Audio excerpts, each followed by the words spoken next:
कौन सा? ये तो नहीं, ये बोलने वाले तो ये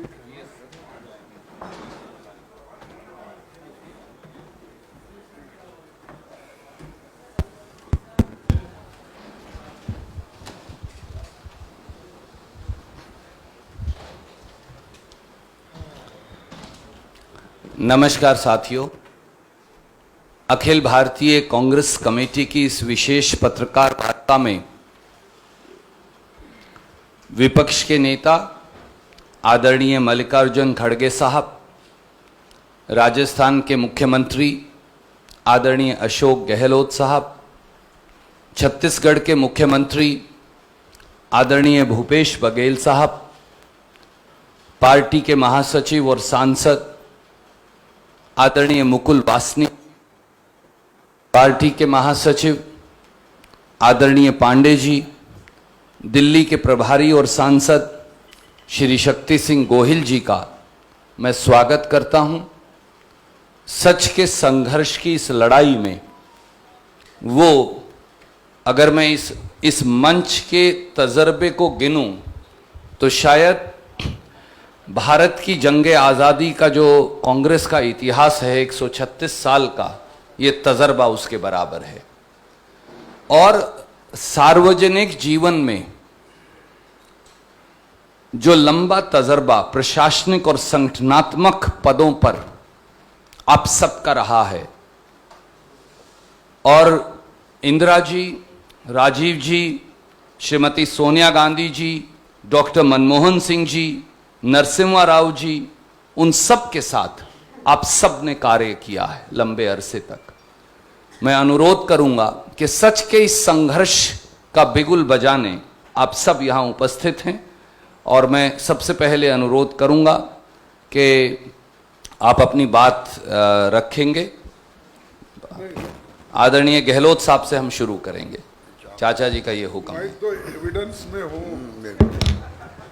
खड़गे साहब एविडेंस में है, इनसे पूछताछ हो चुकी है ईडी की, इसलिए इनका कहना है कि मेरा कुछ बोलना उचित नहीं है। ठीक नहीं, वो सीरियस नहीं लेंगे, ये ऑलरेडी बोल नहीं, ये तो सीरियस लेंगे, पर आपका बोलना ठीक नहीं। आप ठीक है। देखिए, हम लोग तो 3 दिन से लगातार आपके साथ में संवाद करते रहे हैं, और सारी जानकारी आपको भी हो चुकी है।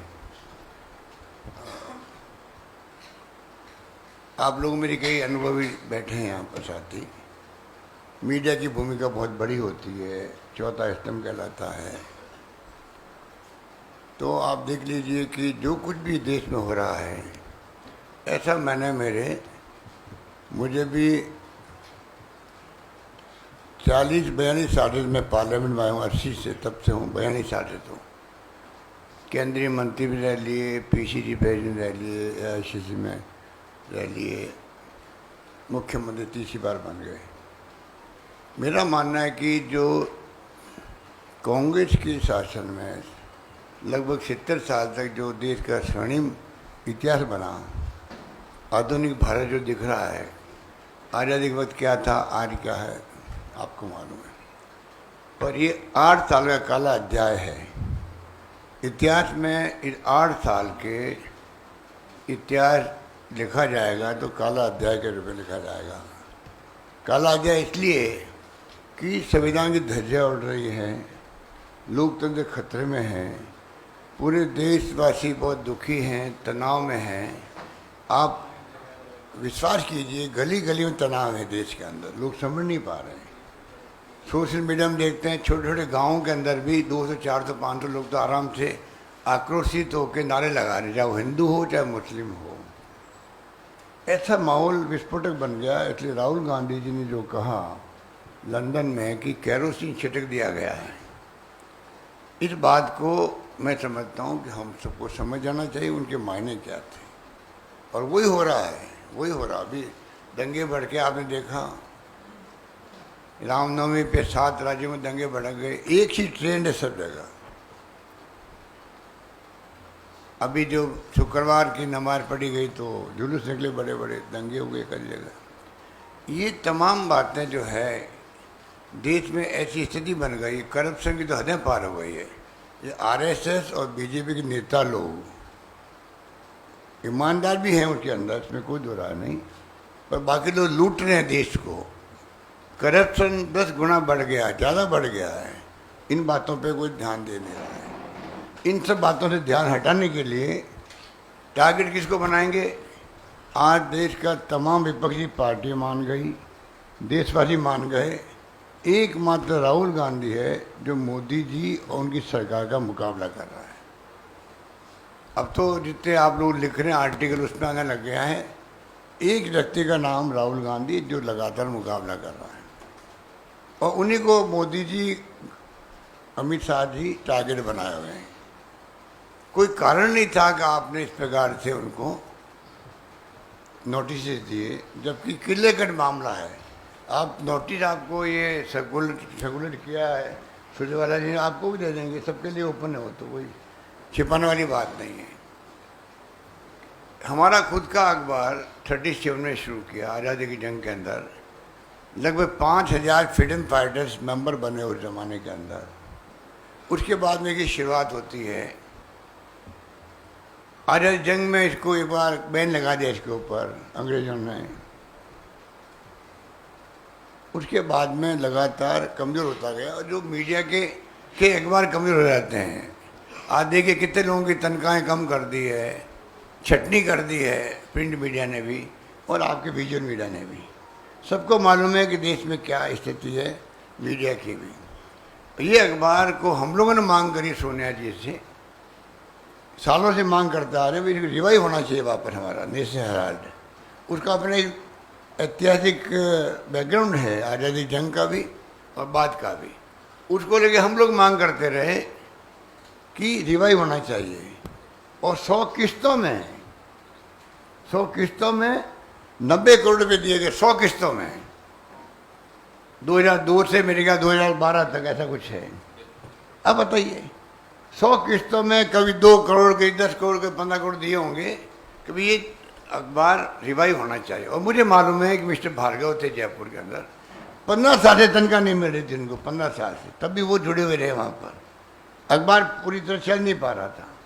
अगर हम अपने अखबार को, और जो कॉन्स्टिट्यूशन में लिखा हुआ है कि अगर कांग्रेस की पॉलिसी प्रोग्राम को कोई आगे बढ़ाएगा तो उसको कांग्रेस या कोई पॉलिटिकल पार्टी इमदाद कर सकती है। हो सकता है कि 5 जननी और जो अखबार निकलते हैं बीजेपी के, इनको भी सपोर्ट करा होगा बीजेपी, हमें नहीं मालूम है, तो कर सकते हैं। इस रूप में ये अखबार को वापस रिवाइव करने का एक अटेम्प्ट किया गया। नॉन प्रॉफिटेबल कमेटी बनाई गई, जिसमें 1 रुपया भी, जो डायरेक्टर है उसके अंदर, जिसमें सोनिया जी भी आती है, राहुल जी भी आते हैं, 1 रुपया भी लाभांश का ले नहीं सकते। वो कानून ही ऐसा है, लिक्विडेट भी हो जाती अगर मान लीजिए यंग इंडिया, तब भी प्रॉपर्टी एजीएल के नाम से है। 1 रुपया ले नहीं सकते, लाभांश ले नहीं सकते, वो कंपनी है। तो मनी लॉन्ड्रिंग कहाँ से आ गई? तो ये हालात अभी आपको सब मेरे साथी बताएंगे। मैं खाली आपको कहना चाहूँगा, जो सिनेरियो बदला देश के अंदर वो बहुत दुर्भाग्यपूर्ण है। काले अध्याय में लिखा जाएगा देश के ये। आज मुझे बताइए, हम एआईसी में बैठे हुए हैं, पता नहीं आपको इजीली आने दिया गया होगा पुलिस वालों ने, क्योंकि आपका रिकॉर्ड होगा मीडिया का, वरना हमारा एआईसी का महामंत्री नहीं घुस सकता यहाँ पर, अधिकारी पदाधिकारी नहीं आ सकते। हिंदुस्तान के इतिहास में कभी किसी पॉलिटिकल पार्टी के हेडक्वार्टर पे जाने से रोका गया क्या? हम अपने ऑफिस में नहीं आ सकते। ये पहली बार देख रहे हैं। तो दिल्ली में कोई आ रहे हैं बाहर से तो रास्ते में अरेस्ट कर रहे हैं। पूरा कल जाम लगा रखा था, खुद नहीं, बदनाम कांग्रेस हो गई, राहुल गांधी जी के समर्थन में एटलीस्ट जाम लग गया। ये जो हालात बने, इससे मैं निवेदन करना चाहूँगा कि हमें सोचना पड़ेगा कि देश किस दिशा में जा रहा। मैंने टाइम मांगा ईडी के डायरेक्टर से, सीबीआई के डायरेक्टर से, और तो और सीबीडीटी चेयरमैन से, इनकम टैक्स के, कि तीनों प्रीमियर एजेंसी हमारी, हमें गर्व है तीनों एजेंसियों पर। उनके जो स्थिति बनी देश के अंदर, क्रेडिबिलिटी कम हुई है। लोग क्या सोचते हैं? एक नागरिक के नाते, एक मुख्यमंत्री के नाते मैंने कहा मैं आपसे आगे मिलना चाहता हूँ, मैं बताऊँगा मेरी भावना क्या, देशवासी क्या सोचते मेरे हिसाब से। सुनने में क्या दिक्कत थी? पुलिस कमिश्नर से टाइम मांग रहे हैं यहाँ पर, भाई आप एआईसीसी में आने से क्यों रोक रहे हो? पुलिस कमिश्नर टाइम नहीं दे रहा है।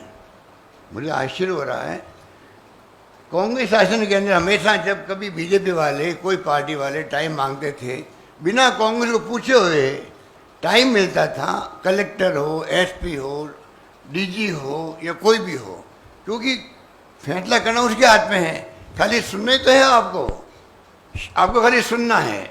आप उसके बाद में अपनी बात पर अड़ंग रहो, कौन आपको रोक सकता है?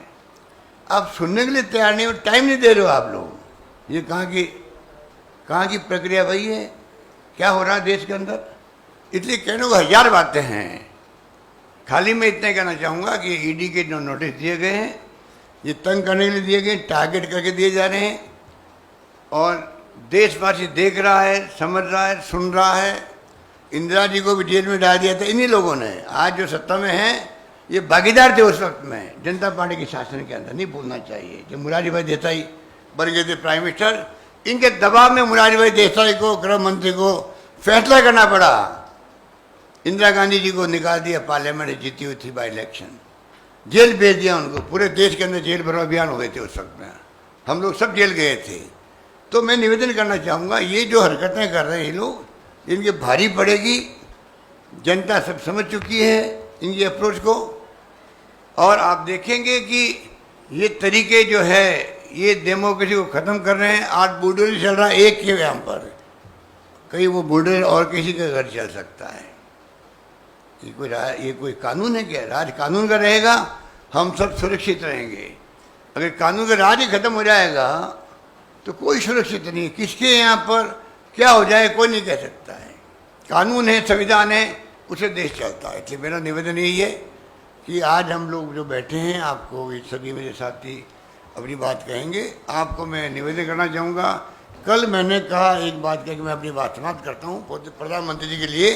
प्रधानमंत्री जी, विपक्षी पार्टियाँ मांग करती है, आपको देश को संबोधित करना चाहिए कि देश में शांति, भाईचारा, सद्भाव रहे। और मैं किसी कीमत पर हिंसा को बर्दाश्त नहीं करूँगा। 13 पार्टियों ने उनसे मांग करी। परसों और कल मैंने कहा कि मैं आपसे हाथ जोड़ के प्रार्थना कर रहा हूँ, मांग के अलावा, कि गली गली में जो तनाव हो गया है, गांव गांव में तनाव हो गया, वो आपको हमको नहीं मालूम है बैठे हुए। कब आग लग जाए, कब कितना दुखी है रात को सोते वक्त में, चाहे हिंदू है चाहे मुसलमान है। देखिए पता नहीं कल क्या होगा मेरे साथ में। अगर इतना भय है तो डेमोक्रेसी में भय होना लाजमी है क्या? तो मैं कहा आपको संबोधित करना है देशवासियों को कि मैं हिंसा को बर्दाश्त नहीं करूँगा। उसमें उनको संकोच क्यों हो रहा है? उनको, अमित शाह जी को, ये समझ के परे है। देश किस दिशा में जा रहा है किसी को नहीं मालूम, किस दिशा में जाएगा कोई नहीं कह सकता है। आरएसएस और बीजेपी जिस रूप में इनकी अप्रोच है बहुत खतरनाक है, यही मैं कहना चाहता हूँ। बहुत बहुत शुक्रिया गहलोत साहब। मैं अनुरोध करूंगा आदरणीय बघेल साहब से, सर ये थोड़ा उधर कि वो अपनी बात रखेंगे, फिर मुकुल जी अपनी बात रखेंगे और फिर हम आपके सवाल लेंगे। आदरणीय पत्रकार साथियों और डायस में बैठे सभी हमारे नेतागण, आदरणीय गहलोत जी ने विस्तार से आप सबसे चर्चा की। पूरे देश में जो हालात हैं वो सबके सामने हैं। 3 दिन से हम लोग दिल्ली में हैं और पहले दिन 200 लोगों को अनुमति दी गई। कल कुछ नेताओं को ही अनुमति दी गई और आज तो हद हो गई कि हम अपने स्टाफ को भी नहीं ला सकते। एआईसीसी में स्टाफ अंदर नहीं आ पा रहा है, ऑफिस बेयरर यहाँ ऑफिस नहीं आ पा रहे हैं। हम लोगों से कहा गया केवल 2 मुख्यमंत्री ही यहाँ आ पाएंगे और किसी को अनुमति नहीं है। तो किस प्रकार से पार्टी कार्यालय में हम लोग पहुँचे हैं ये आप सब जानते हैं। ऐसी स्थिति कभी नहीं हुई थी। राजनीतिक दल अपने पार्टी कार्यालय में पार्टी के कार्यकर्ता ना जा सके, ये हालात तो पहली बार। और ये स्थिति बनी क्यों? इसलिए कि देश में पिछले 8 वर्षों से जो कुछ हो रहा है उस सबको एक व्यक्ति लगातार केंद्र सरकार के नाकामियों पे, उनके गलत इरादों पे, उनके गलत फैसलों पे उंगली रखते चल रहा है, वो राहुल गांधी जी। चाहे भूमि अधिग्रहण बिल की वापसी का मामला हो, चाहे नोटबंदी का हो, जीएसटी का हो, चाहे वो लॉकडाउन लगाने की स्थिति हो, चाहे वैश्विक महामारी की तैयारी के संदर्भ में हो, चाहे देश में बढ़ रहे बेरोजगारी, महंगाई की बात हो, अन्नदाताओं को जो उनको मेहनत की कीमत नहीं मिल रहा हो, इन सब मामलों पे लगातार, चाहे देश के सीमा की सुरक्षा का मामला हो, यहाँ के भारत की भूमि को जिस प्रकार से कब्जा कर रहे हैं, उन सब मामलों पे लगातार राहुल जी आवाज़ बुलंद कर रहे हैं। ऐसी स्थिति में जब देश में महंगाई बढ़ रही है, बेरोजगारी बढ़ रही है, तो इन लोगों ने तय किया कि एक इस व्यक्ति को दबा दिया जाए, इस व्यक्ति को परेशान किया जाए, तो हमारे खिलाफ कोई बोल नहीं पाएगा। दरअसल इनका जो राष्ट्रवाद है वो आयातित राष्ट्रवाद है, और उस राष्ट्रवाद में यही है कि जो भी विरोध में हो उसको दबा दिया जाए, कुचल दिया जाए, रौंद दिया जाए। और उसी तर्ज पे चलते हुए ये सारी गतिविधियां आप देख रहे हैं कि जिस प्रकार से सेंट्रल एजेंसियों का दुरुपयोग केंद्र की सरकार कर रही है, जितने भी विपक्षी दल के लोग हैं उसे किसी न किसी मामले में फंसाकर उसके मुंह को बंद करने की कोशिश की जा रही है। लेकिन अभी वो राहुल जी के मुंह में हाथ डालने की कोशिश उन्होंने की है। मैं समझता हूँ कि उनको बहुत महंगी पड़ेगी। आप कार्यालय में आने से प्रतिबंध लगा रहे हैं, पत्रकारों पे के आने पे प्रतिबंध लगा रहे हैं, राजनीतिक गतिविधियों को रोकने की कोशिश आप कर रहे हैं। कल हम लोग गहलोत जी भी गए थे मंदिर मार्ग थाने में, मैं बदरपुर थाने जा रहा था, हम लोगों को रोका गया। हम अपने नेताओं से नहीं मिल सकते, अपने साथियों से नहीं मिल सकते। ये कहाँ का लोकतंत्र है और कब तक ऐसा चलेगा? आप किसी को एक सीमा तक दबा सकते हैं, उससे अधिक नहीं। अब सीमा से पानी सर से ऊपर जा रहा है, तो ये बर्दाश्त करने के लायक बिल्कुल नहीं है। और पूरा देश इस घटना को बहुत करीब से देख रहा है कि एक अखबार जो आज़ादी की लड़ाई में जिसकी भूमिका रही, कांग्रेस के लोगों ने अपने पाई पाई जमा करके उस पेपर को खड़ा किया। और ये भी आप सबको पता है कि जब महात्मा गांधी ने अंग्रेजों भारत छोड़ो का नारा दिया था और आंदोलन चला था, तो उस समय भी अंग्रेजों ने इसे प्रतिबंध कर दिया था और फिर इसे 47 के बाद फिर से शुरू किया गया। ये सब घटना आप सबको जानकारी है। उस अखबार को बचाने के लिए, एक ऐतिहासिक धरोहर है हमारी, और उसको बचाने के लिए कांग्रेस पार्टी के नेता के अध्यक्ष के नाते सोनिया जी, राहुल जी ने जो कदम उठाए हैं उसको ये मनी लॉन्ड्रिंग के दायरे में लाने की नाकाम कोशिश कर रहे हैं। और इस माध्यम से राहुल जी को, सोनिया जी को बदनाम करने की कोशिश कर रहे हैं। मैं समझता हूं कि ये लाख कोशिश कर लें लेकिन उसमें सफलता नहीं मिलेगी। धन्यवाद। बहुत बहुत शुक्रिया। मैं अब अनुरोध करूंगा आदरणीय मुकुल वासनिक जी से कि वो अपनी बात रखेंगे। साथियों, पिछले कुछ दिनों का जो घटनाक्रम हम देख रहे हैं, एक तरीके से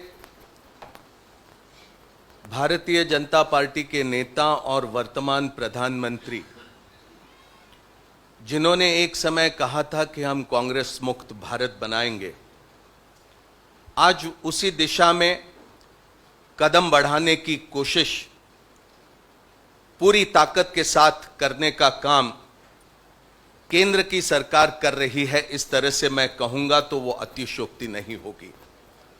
136 साल पुरानी पार्टी जिसने गुलाम भारत को आजाद बनाने के लिए एक कर्णधार की भूमिका अदा करी, भारत के लोगों के साथ स्वाधीनता संग्राम में जिसने अपना बलिदान, त्याग, तपस्या के जरिए एक गुलाम भारत को आजाद करते हुए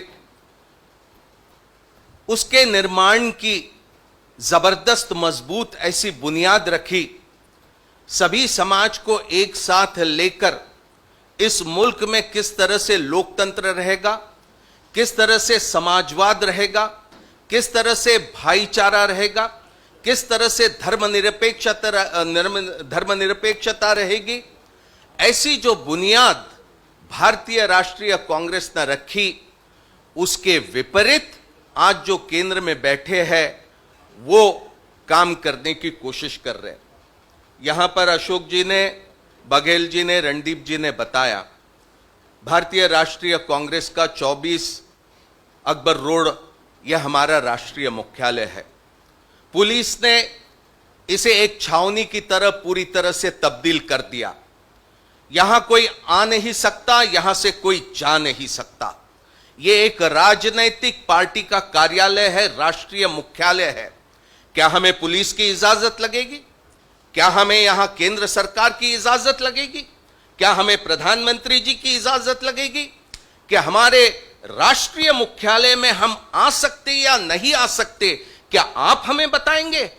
ये दुर्भाग्य है कि लोकतंत्र में आज इस तरह की तानाशाही की प्रवृत्ति लेकर आज केंद्र सरकार काम करने की कोशिश कर रही।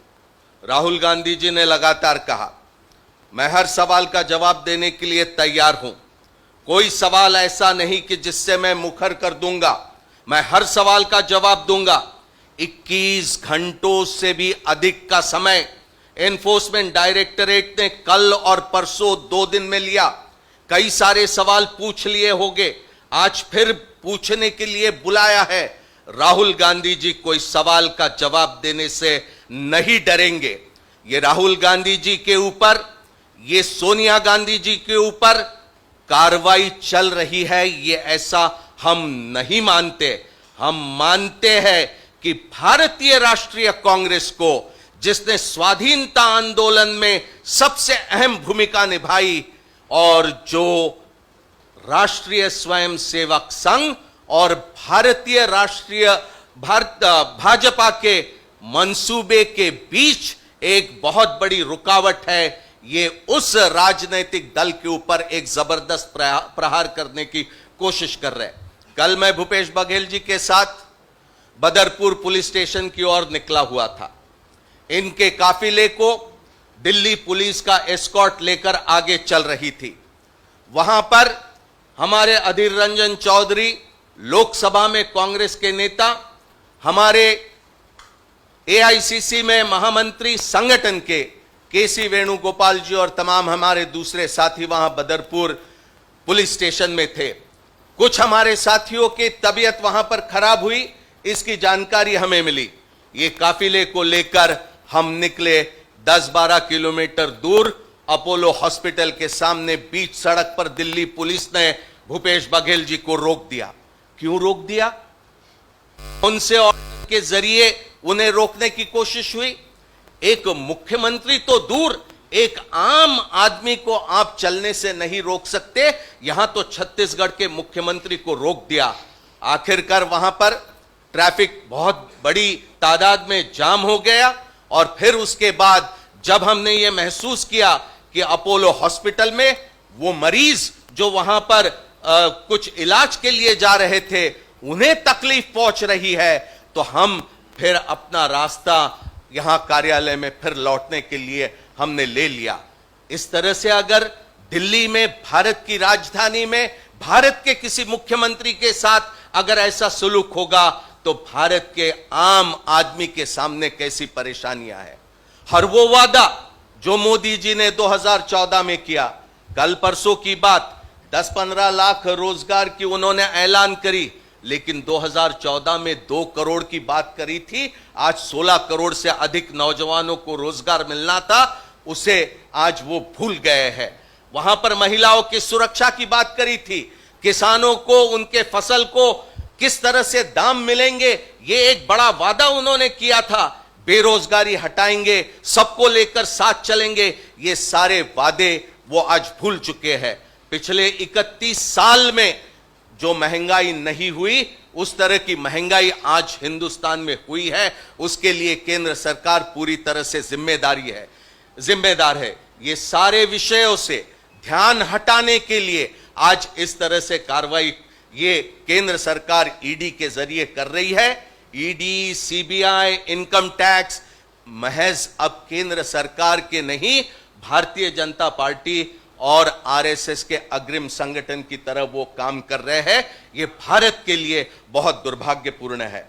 हमारा सत्याग्रह परसों से शुरू हुआ। हम कानून प्रिय है, हम न्याय संगत काम करेंगे, हम शांति प्रिय है, हम कानून हाथ में लेने की कोशिश नहीं करेंगे, हम कानून किसी तरह से तोड़ने का काम नहीं करेंगे। लेकिन अगर हमारे मानव अधिकार पर, अगर संविधान के जरिए हमें जो अधिकार मिले उससे अगर हमें वंचित रखने का काम करेंगे, तो मैं समझता हूं कि हमारा ये सत्याग्रह गांधी जी के रास्ते पर और प्रखर तरीके से चलते रहेगा। जो समाज में विभाजन करने की कोशिश करते, उन्हें हम कहना चाहेंगे वो विभाजन करने की कोशिश करे, लेकिन हमारा प्रयास रहेगा सारे समाज के लोगों को साथ लेकर आज जो तानाशाही की हुकूमत यहां पर देने की कोशिश कर रहे, उसका मुकाबला हम डट कर करेंगे। और तब तक करेंगे जब तक आज जो बनी हुई व्यवस्था है उसे हम हटाकर नहीं रखेंगे। ये सत्याग्रह आगे और मजबूती से बढ़ता जाएगा। शुक्रिया मुकुल जी। इससे पहले कि हम आपके प्रश्न लें, अजय माखन जी भी हमारे बीच में हैं। मैं उनसे भी अनुरोध करूंगा कि वो ये माइक में पास ऑन कर रहा हूं साहब।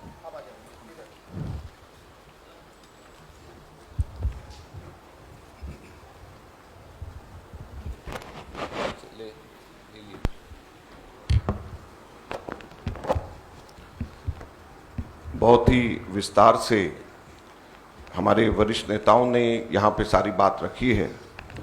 मैं केवल एक बात और जोड़ना चाहूँगा कि किसी भी लोकतंत्र के अंदर जहाँ पे शासन करने वाली राजनीतिक पार्टी का कार्य महत्वपूर्ण होता है, निर्बाध रूप से चलना होता है, उसी तरीके से उतना ही जरूरी लोकतंत्र को जिंदा रखने के लिए विपक्षी पार्टी को भी कार्य करते रहना उतना ही जरूरी होता है। और जिस लोकतंत्र के अंदर विपक्षी पार्टियों का कार्य को बाधित करने की कोशिश करी जाती है, जिस तरीके से हम देख रहे हैं अभी यहां पे हो रहा है, 24 अकबर रोड पूरे हिंदुस्तान के अंदर कांग्रेस के लोगों के लिए एक मंदिर के समान।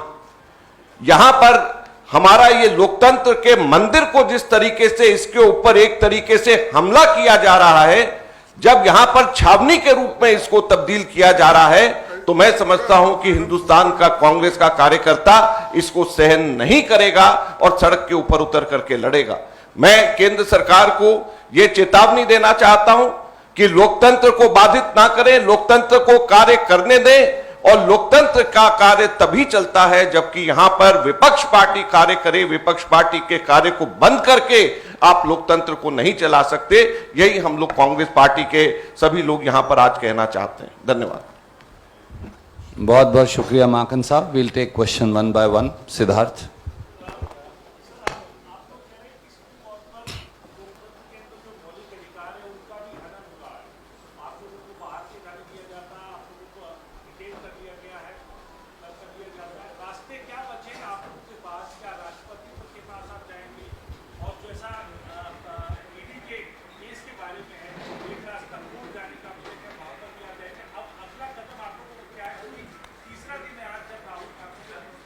आपके पहले हिस्से का उत्तर जो है आदरणीय गहलोत साहब देंगे और दूसरे हिस्से का फिर मैं उसके बाद दूंगा कि सत्याग्रह का रास्ता क्या है। सवाल सर ये है मेरे आदरणीय मित्र का कि अब सब चीज़ों पर पाबंदी चौतरफा लगा दी गई है, तो भविष्य का फिर रास्ता क्या है? ये देखिए डेमोक्रेसी है। हम तो अहिंसा को आधार बना के सत्याग्रह